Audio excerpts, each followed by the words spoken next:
का नामांकन फॉर्म भरने में उपस्थित हमारी लोकसभा की प्रभारी प्रभा बेन जी, हमारे जिले के प्रभारी प्रभु राठौड़ जी, अखिल भारतीय कांग्रेस कमेटी के पर्यवेक्षक ज्योति दीदी जी और दाहोद जिले की गड़बड़ा विधानसभा की पूर्व विधायक जो कि कलावती भूरिया एक शेरनी के रूप में जाना जाता था, वैसी की वैसी हमारी चंद्रिका बेन है दाहोद जिले में, चाहे भाभरा हो चाहे दाहोद जिले में, जो कि कलावती बेन से जैसे उनके वहाँ जो कि आप लोगों के साथ रहती है। जोबट विधानसभा की प्रत्याशी सेना पटेल जी, मुकेश पटेल जी, हमारे वरिष्ठ मम्मा दादा जी और सामान्य मंच, आज नामांकन का भरने का आज पूरे विधानसभा से 325 बूथ से आए हुए मैं कार्यकर्ताओं का बहुत बहुत धन्यवाद देता हूं, आभार मानता हूं, क्योंकि आप लोग कई समय निकाल के कोई फसल काट रहा है, कोई चना डाल रहा है, कोई मक्का डाल रहा है, तो भी आज हजारों की तादाद में सेना पटेल का फार्म भरने आए।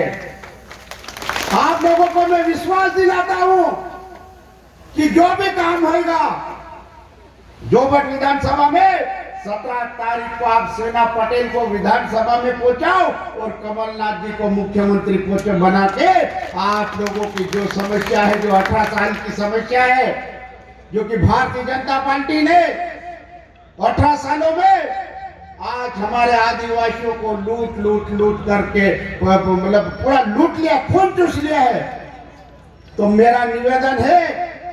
कि आप लोग और सभी ये मंच पे मेरे युवा साथी सरपंच सभी, मेरा निवेदन है कि आप कल से लग जाए और एक एक बूथ पे 325 बूथ पे कांग्रेस को ऐसी विजयी बनाए ताकि मध्य प्रदेश में पहला नंबर जोबट का रहे। आज कई समस्या है, मुख्यमंत्री कहता है कि मैं लाडली बहना को 1000 रुपए दे रहा हूं। भाई 18 साल में क्या दिया मामा? आप देखो याद आ गया कि 1000 रुपए जब 18 साल की सरकार थी, जब हमारी बहनों को 1 रुपया नहीं मिला। मामा आप लोग को आपको ये जनता सिखाएगी और मेरे कार्यकर्ताओं से हमारे जोबट विधानसभा का सबसे बड़ा मुद्दा है, आपके लिए लड़ाई सेना पटेल लड़ेगी, महेश पटेल लड़ेगा। चाहे जमीन की हो, चाहे जंगल की हो, चाहे बिजली के लिए हो, चाहे पानी के टैंकर के लिए हो, चाहे जो भी काम के लिए, चाहे पुलिस थाने के लिए,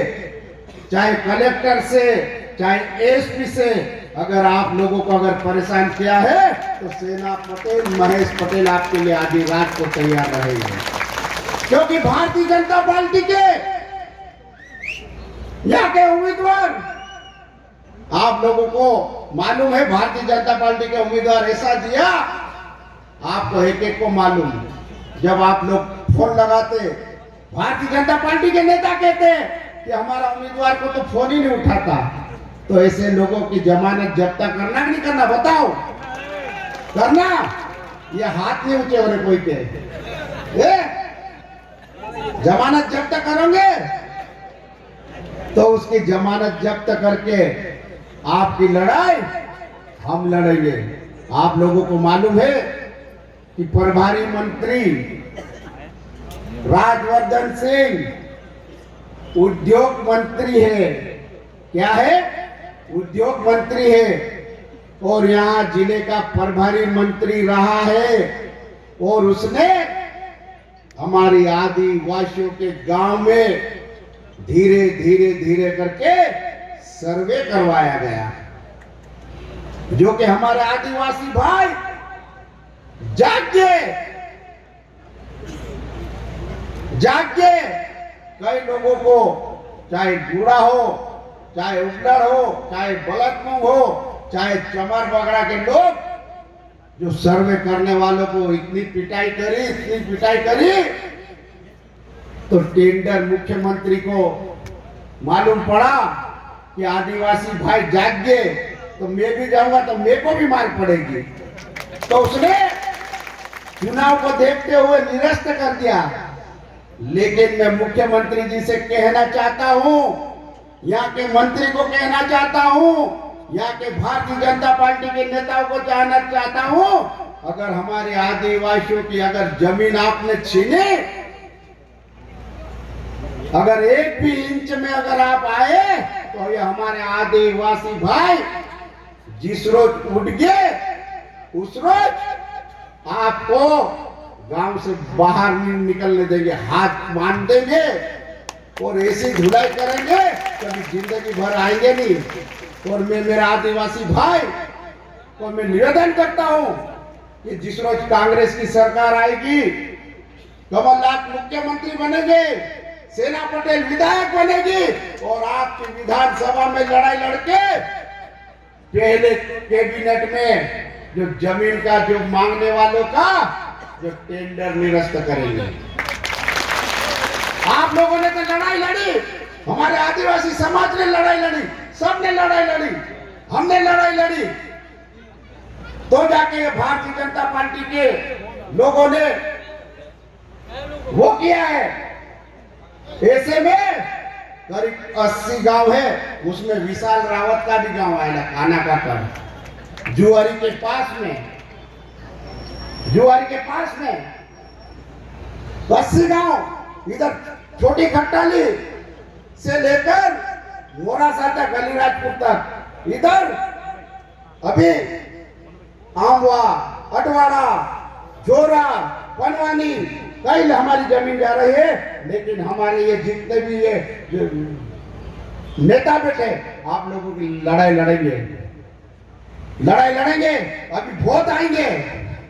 और भारतीय जनता पार्टी के नेताओं से सवाल पूछो कि भाई विशाल भाई या माधव दादा या जो भी भारतीय जनता पार्टी के नेता आएंगे, उनसे सवाल पूछो कि आपने हमारे गांव में कौन सी डीपी दे दी, कौन से पानी के टैंकर दे दिए और क्या किया, और हमारी जमीन जब छीन रही थी तो आप लोग कहां गए, कहां फोन बंद करके भागे। ये सवाल आप पूछो, जहां भी विशाल भाई आए उसे पूछना कि भाई आज आप आगे मोबाइल क्यों बंद कर रहा था, मोबाइल क्यों बंद कर रखा था, जब हमारा थाने में काम पड़ा, तहसील में काम पड़ा, अब वोट लेना आ गया तो उसको 17 तारीख को जवाब दो। इतना बुरा हराओ कभी काना काकड़ से निकले नहीं, काना काकड़ से निकले नहीं। आज अपनी सरकार आएगी तो एक पहली से लेकर 5वीं तक छात्रवृत्ति मिलेगी 500 रुपये, 8वीं से 12वीं तक